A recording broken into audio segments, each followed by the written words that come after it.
Hi, my name is Danette Boswell and I am from Edmond, Oklahoma. I have been an artist since I was a little girl and I enjoy creating with acrylic paint and pulp fiber. Pulp fiber is used to create all sorts of things like beads, sculptures, and handmade paper. Today we are going to talk about storytelling. Have you ever told a story without using words? In our artwork, how do you think we could use shapes and lines to tell a story? Look around you right now. What shapes do you see? Do you see any lines?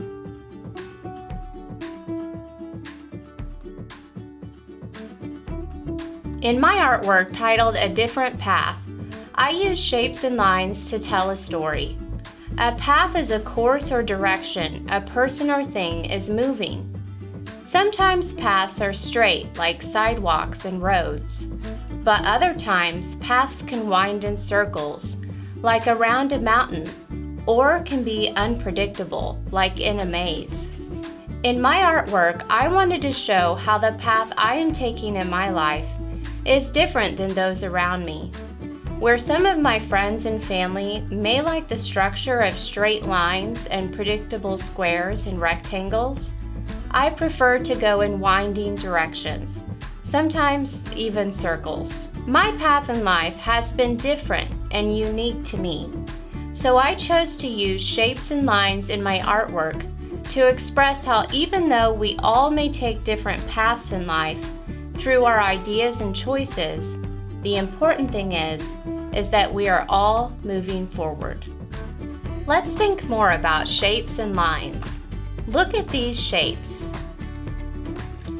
I bet you may already know the names of some of these. Which shapes do you like the best? Now let's look at lines. Notice how some lines are straight, curvy, or zigzag. Have you ever played hopscotch? Think about the shapes and lines you see when you jump from square to square.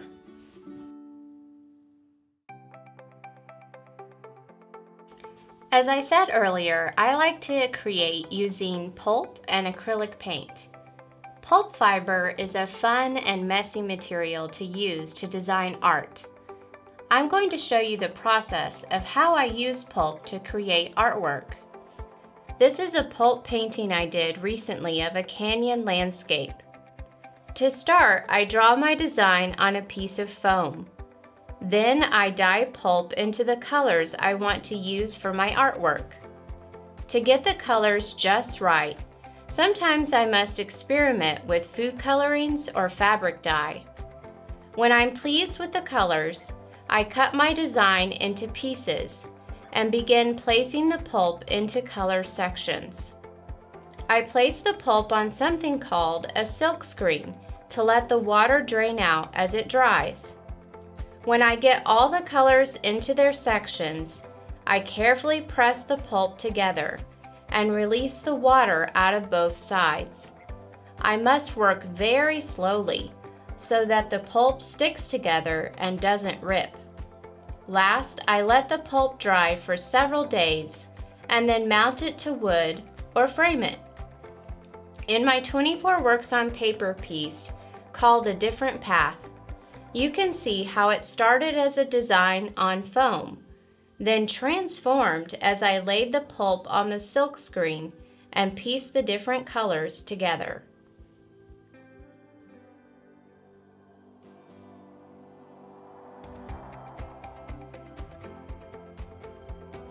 So today, I want you to think about shapes and lines you could use to tell a story.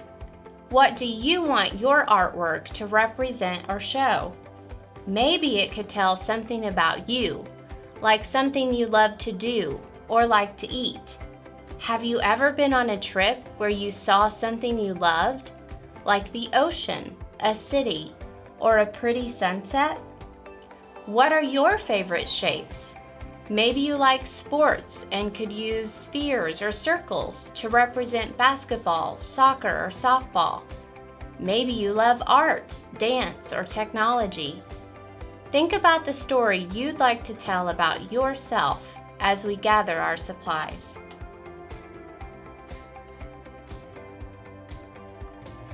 Let's talk about the materials you will need for our lesson today. Today you will need construction or heavyweight paper, scrapbook and/or tissue paper, scissors, a pencil, glue. You could also use a ruler, acrylic or washable paint. I have white and yellow in acrylic, and then several different colors in washable. And you could use objects to stamp with. I love to use Legos, forks, cups, everyday objects that you can find around your classroom or your house. And you will also need paint markers, Sharpies, or even regular markers to draw lines. Let's get started.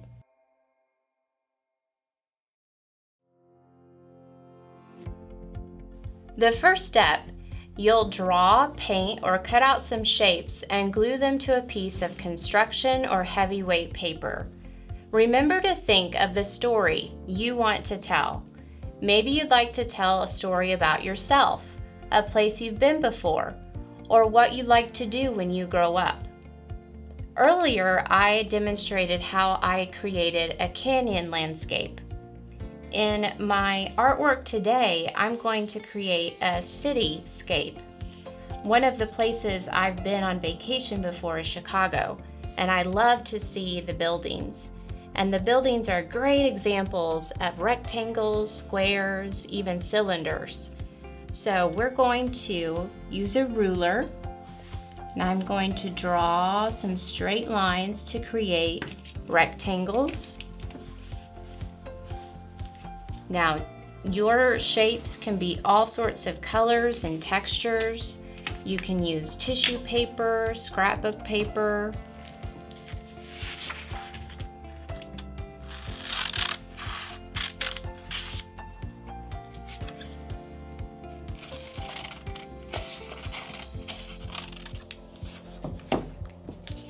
With my cityscape, I'm going to start with gluing this rectangle down, and this is going to represent one of the skyscrapers that I have seen in Chicago. So when you glue, make sure you get all those corners and edges.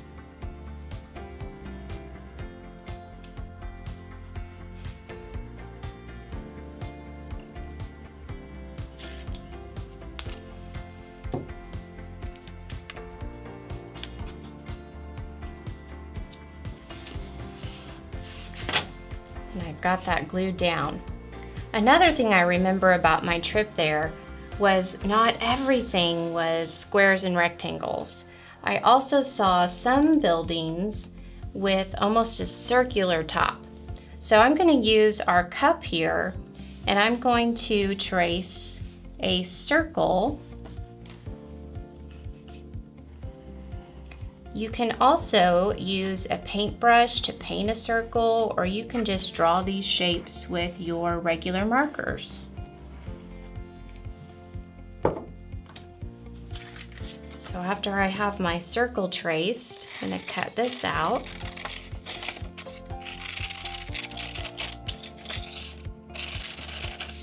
And the neat part about this building that I remember is it looked like it had a dome on top.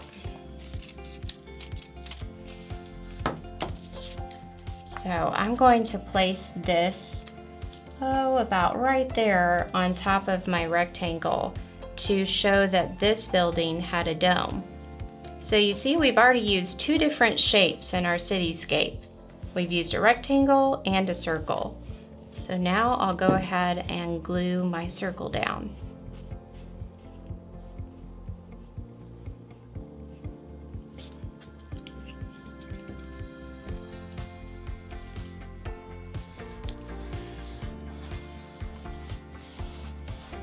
Okay, let's think. You know what? I think I need some buildings over here, but I want to add a little bit of a different texture. So I think that I will use some of this scrapbook paper. And I did see a lot of rectangular buildings, so I'll use my ruler one more time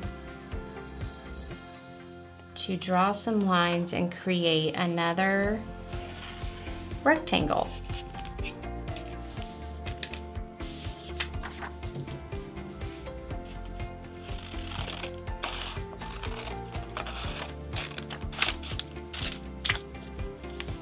And this building could go over here. I think I might wait to glue it down until I have all my other buildings planned out. So as I'm working on the rectangles and different shapes down here for the buildings, I also don't want to forget about the sky. Now this is on black paper, so it's kind of the sky at night. So to represent a cloudy sky, I'm going to use some tissue paper, and again with my cup, I'm going to go ahead and trace some circles.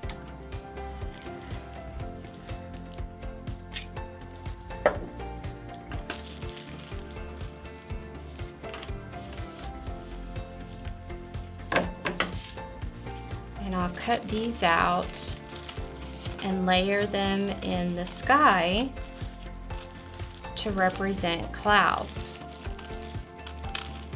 Remember, these shapes are telling the story that you want to tell about your memory or about yourself. So I remember in Chicago seeing all these buildings lit up at night, and the sky had a little bit of clouds in it. Let's see, let's use this one.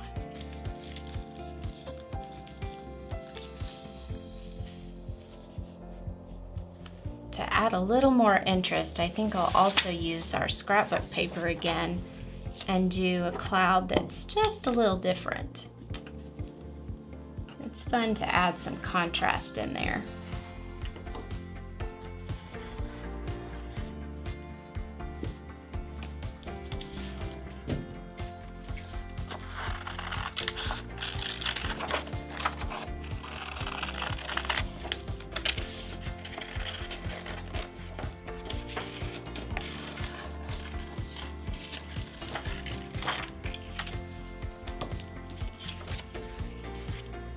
All right, so now I've got all of these shapes to represent a sky.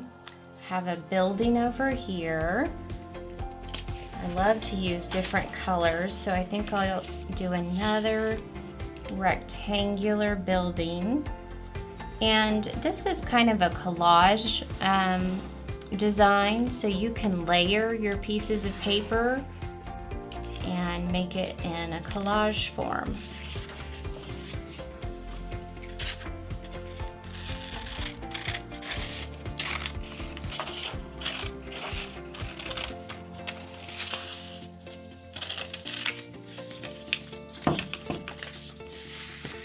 I'll put this building about right here. And you know what? I saw a dome building, but then I also remember seeing one with a triangular top. So I'm going to draw a triangle. And you can use a ruler, or you can just draw a triangle from memory.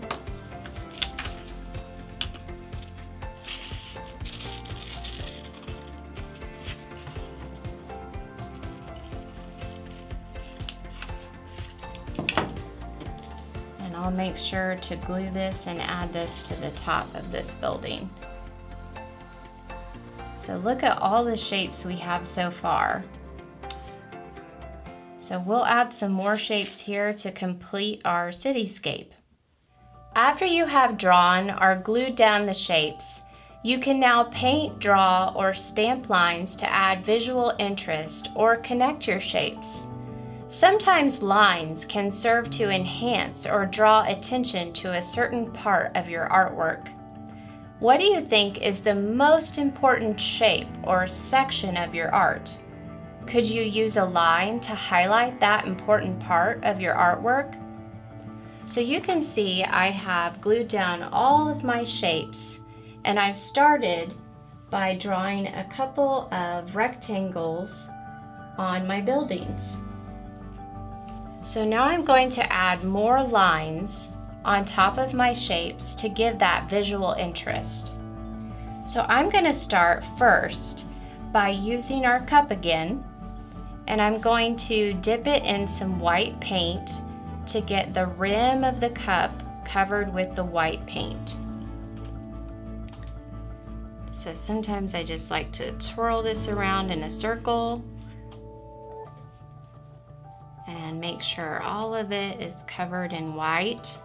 There doesn't have to be a lot of paint on there, you just want enough for when you stamp it for it to make a line. So this would be a good example of a curved line. And I'm going to add another cloud to our sky. So I push down, just make sure I give even pressure all the way around, and then very softly lift up. So it's okay if it misses a part. It's just there to give that visual interest to the sky. Let's do it one more time.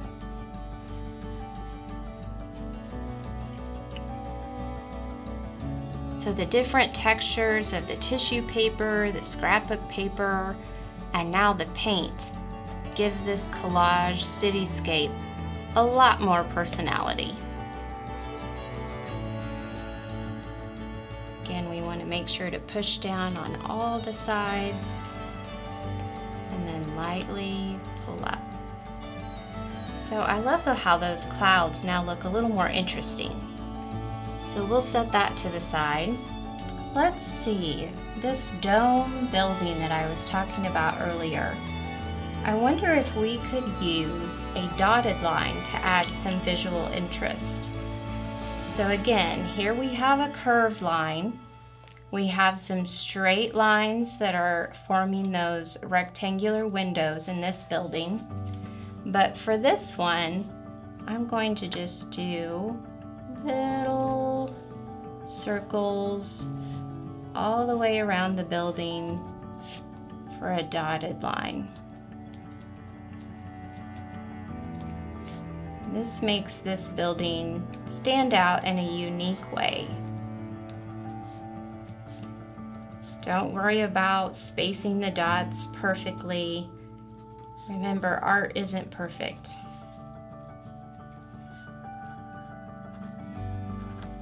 All right, I love how that brings that visual interest there. On this building down here, I did a gold dash line just to give that a little bit more special attention down here. And now, one of my favorite things to do is I love to use Legos as stamps. So make sure you have permission, but you can stack the Legos in a certain way, all sorts of different shapes.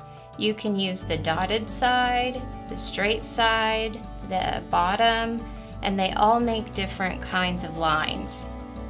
So I'm going to use this side, and I'm going to dip it in the yellow paint. And I'm going to check to make sure that it's all covered, so I still need to mix it around a little bit. And then I'm going to stamp it on my building. So maybe this can represent a light on in the building, like a window. So I'm going to add another one.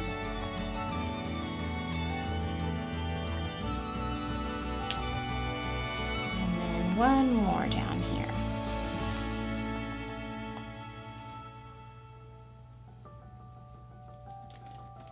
See how that brings that extra attention to this section of my artwork? That's what we're going for. Okay, let's see, where else could we stamp? How about this purple building right here? We'll use this really thin Lego and do the same technique. We'll dip it in the yellow.